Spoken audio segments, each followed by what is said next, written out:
ನಮಸ್ಕಾರ ಸ್ನೇಹಿತರೆ.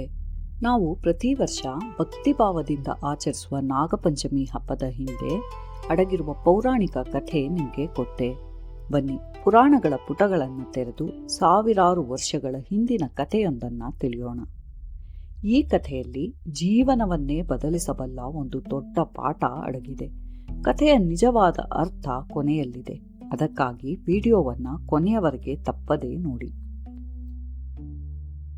ಕತೆ ಶುರುವಾಗೋದು ವೀರ ಅರ್ಜುನನ ಮೊಮ್ಮಗ, ಪಾಂಡವ ವಂಶದ ಕಡೆಯ ಕುಡಿ ಮಹಾರಾಜ ಪರೀಕ್ಷಿತನ ಆಳ್ವಿಕೆಯಲ್ಲಿ. ಒಮ್ಮೆ ರಾಜ ಕಾಡಿನಲ್ಲಿ ಬೇಟೆಯಾಡ್ತಾ ಅತೀವ ದಾಹದಿಂದ ಸಮಿಕ ಮುನಿಗಳ ಆಶ್ರಮಕ್ಕೆ ಬರ್ತಾನೆ. ಮುನಿಗಳು ಗಾಢ ಧ್ಯಾನದಲ್ಲಿದ್ದು ಮೌನ ವ್ರತದಲ್ಲಿದ್ರು. ರಾಜ ಪದೇ ಪದೇ ನೀರ್ ಕೇಳಿದ್ರು ಮುನಿಗಳು ಉತ್ತರಿಸಲಿಲ್ಲ. ಆಗ ರಾಜನಿಗೆ ಅಹಂಕಾರ ಮತ್ತು ಸಿಟ್ಟು ನೆತ್ತಿಗೇರಿತು. ಆತ ಮಾಡಿದ ಕೆಲಸ ಏನು ಗೊತ್ತಾ? ಅಲ್ಲೇ ಬಿದ್ದಿದ್ದ ಒಂದು ಸತ್ತ ಹಾವನ್ನ ತನ್ನ ಬಿಲ್ಲಿನ ತುದಿಯಿಂದ ಎತ್ತಿ ಮುನಿಯ ಕೊರಳಿಗೆ ಹಾಕಿದನು.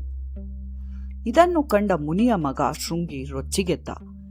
ಇಂದಿನಿಂದ 7ನೇ ದಿನಕ್ಕೆ ತಕ್ಷಕ ಎಂಬ ಸರ್ಪದ ಕಡಿತದಿಂದ ಈ ರಾಜ ಮರಣ ಹೊಂದಲಿ ಎಂದು ಶಪಿಸಿದ.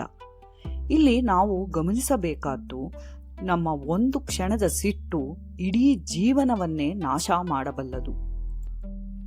ರಾಜನಿಗೆ ವಿಷಯ ತಿಳಿದಾಗ ಆತ ಸಾವಿನಿಂದ ಬಚಾವಾಗಲು 7 ಅಂತಸ್ತಿನ ಭವ್ಯ ಗೋಪುರವನ್ನ ನಿರ್ಮಿಸಿದನು. ಇದೇ ಸಮಯದಲ್ಲಿ ವಿಷ ವೈದ್ಯರಲ್ಲಿ ಶ್ರೇಷ್ಠರಾದ ಕಶ್ಯಪ ಎಂಬ ಬ್ರಾಹ್ಮಣರು ರಾಜನನ್ನ ಗುಣಪಡಿಸಲು ಹೊರಟಿದ್ರು. ದಾರಿಯಲ್ಲಿ ಅವರಿಗೆ ತಕ್ಷಕ ಸರ್ಪವು ಒಬ್ಬ ಬ್ರಾಹ್ಮಣ ವೇಷದಲ್ಲಿ ಎದುರಾಯಿತು.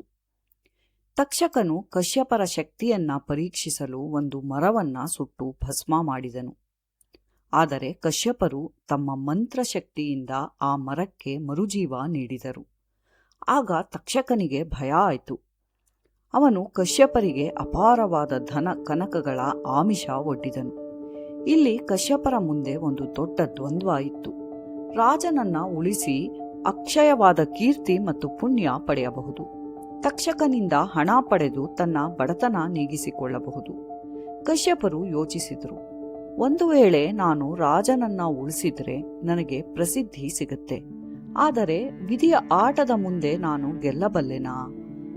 ಅವರು ತಮ್ಮ ಜ್ಞಾನ ದೃಷ್ಟಿಯಿಂದ ನೋಡಿದಾಗ ರಾಜನ ಆಯುಷ್ಯ ಮುಗಿದಿರುವುದು ತಿಳಿಯಿತು. ಕೊನೆಗೆ ಕಶ್ಯಪರು ತಕ್ಷಕನಿಂದ ಹಣ ಪಡೆದು ಹಿಂದಕ್ಕೆ ಮರಳಿದರು. 7ನೇ ದಿನ ತಕ್ಷಕನು ಹಣ್ಣಿನೊಳಗಿನ ಒಂದು ಸಣ್ಣ ಹುಳುವಿನ ರೂಪದಲ್ಲಿ ಗೋಪುರವನ್ನ ಸೇರಿದನು.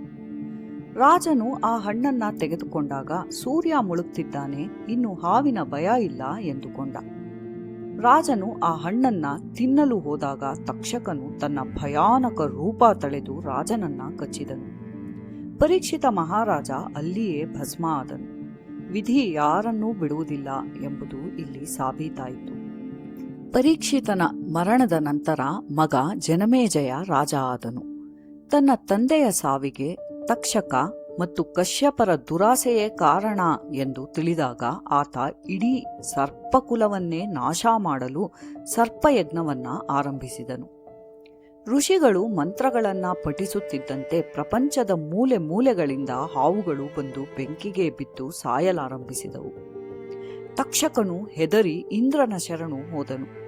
ಆದರೆ ಯಜ್ಞದ ಮಂತ್ರಗಳ ಶಕ್ತಿ ಎಷ್ಟು ಹೆಚ್ಚಿತ್ತೆಂದರೆ ಇಂದ್ರನ ಸಿಂಹಾಸನವನ್ನೇ ತಕ್ಷಕನ ಸಮೇತ ಎಳೆದುಕೊಂಡು ಬರತೊಡಗಿತು. ಇಂದ್ರನೂ ಸಹ ಬೆಂಕಿಗೆ ಬೀಳುವ ಸ್ಥಿತಿ ಬಂತು. ಲಕ್ಷಾಂತರ ಹಾವುಗಳು ಬಂದು ಬೆಂಕಿಗೆ ಬೀಳುತ್ತಿದ್ದವು. ಆಗ ಸರ್ಪಗಳ ರಾಜ ವಾಸುಕಿಯು ತನ್ನ ಸೋದರಳಿಯನಾದ ಆಸ್ತಿಕ ಮುನಿಯನ್ನ ಸಹಾಯಕ್ಕೆ ಕೇಳಿಕೊಂಡನು. ಆಸ್ತಿಕರು ಯಜ್ಞಶಾಲೆಗೆ ಬಂದು ಜನಮೇಜಯನನ್ನ ತನ್ನ ಸ್ತೋತ್ರಗಳಿಂದ ಪ್ರಸನ್ನಗೊಳಿಸಿದರು. ರಾಜನು ವರ ಕೇಳೆಂದಾಗ ಈ ಸರ್ಪಯಜ್ಞವನ್ನ ತಕ್ಷಣವೇ ನಿಲ್ಲಿಸಿ ಹಾವಿನ ಜೀವಗಳನ್ನ ಉಳಿಸು ಎಂದು ಆಸ್ತಿಕ ಕೇಳಿಕೊಂಡರು. ತನ್ನ ಮಾತಿಗೆ ಬದ್ಧನಾದ ಜನಮೇಜಯನು ಶ್ರಾವಣ ಮಾಸದ ಶುಕ್ಲ ಪಕ್ಷದ ಪಂಚಮಿಯಂದು ಯಜ್ಞವನ್ನ ನಿಲ್ಲಿಸಿದನು. ಅಂದು ಸರ್ಪಕುಲವು ವಿನಾಶದಿಂದ ಉಳಿಯಿತು. ಆ ದಿನವನ್ನೇ ನಾವು ಸರ್ಪಗಳ ರಕ್ಷಣೆಯ ನೆನಪಿಗಾಗಿ ನಾಗಪಂಚಮಿ ಎಂದು ಆಚರಿಸುತ್ತೇವೆ. ಸ್ನೇಹಿತರೆ, ಈ ಪ್ರಾಚೀನ ಕಥೆ ನಮಗೆ 2 ಮುಖ್ಯ ಪಾಠಗಳನ್ನು ಕಲಿಸುತ್ತೆ. ಸಿಟ್ಟು ಮತ್ತು ಅಹಂಕಾರ. ಪರೀಕ್ಷಿತನ ಒಂದು ಕ್ಷಣದ ಅಹಂಕಾರ ಇಡೀ ವಂಶಕ್ಕೆ ಮುಳುವಾಯಿತು. ನಾವು ಕೂಡ ಸಿಟ್ಟಿನಲ್ಲಿ ತಪ್ಪು ನಿರ್ಧಾರಗಳನ್ನು ತೆಗೆದುಕೊಳ್ಳಬಾರದು. ಕ್ಷಮೆ ಮತ್ತು ಶಾಂತಿ.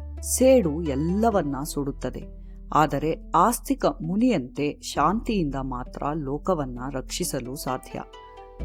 ನಾಗದೇವರ ಆಶೀರ್ವಾದದಿಂದ ನಿಮ್ಮ ಮನಗಳಲ್ಲಿ ಸುಖ, ಶಾಂತಿ, ಸಮೃದ್ಧಿ ಸದಾ ನೆಲೆಸಿರಲಿ. ಈ ವಿಡಿಯೋ ನಿಮಗೆ ಹೇಗನ್ನಿಸ್ತು? ನಿಮ್ಮ ಮನೆಯಲ್ಲಿ ನಾಗಪಂಚಮಿಯನ್ನ ಹೇಗೆ ಆಚರಿಸ್ತೀರಾ? ಕಮೆಂಟ್ ಬಾಕ್ಸ್ನಲ್ಲಿ ನಮಗೆ ತಿಳಿಸಿ. ಇಂತಹ ಇನ್ನಷ್ಟು ರೋಚಕ ಪುರಾಣ ಕಥೆಗಳಿಗಾಗಿ ನಮ್ಮ ಚಾನೆಲ್ಗೆ ಸಬ್ಸ್ಕ್ರೈಬ್ ಆಗಲು ಮರೆಯಬೇಡಿ. ಧನ್ಯವಾದಗಳು.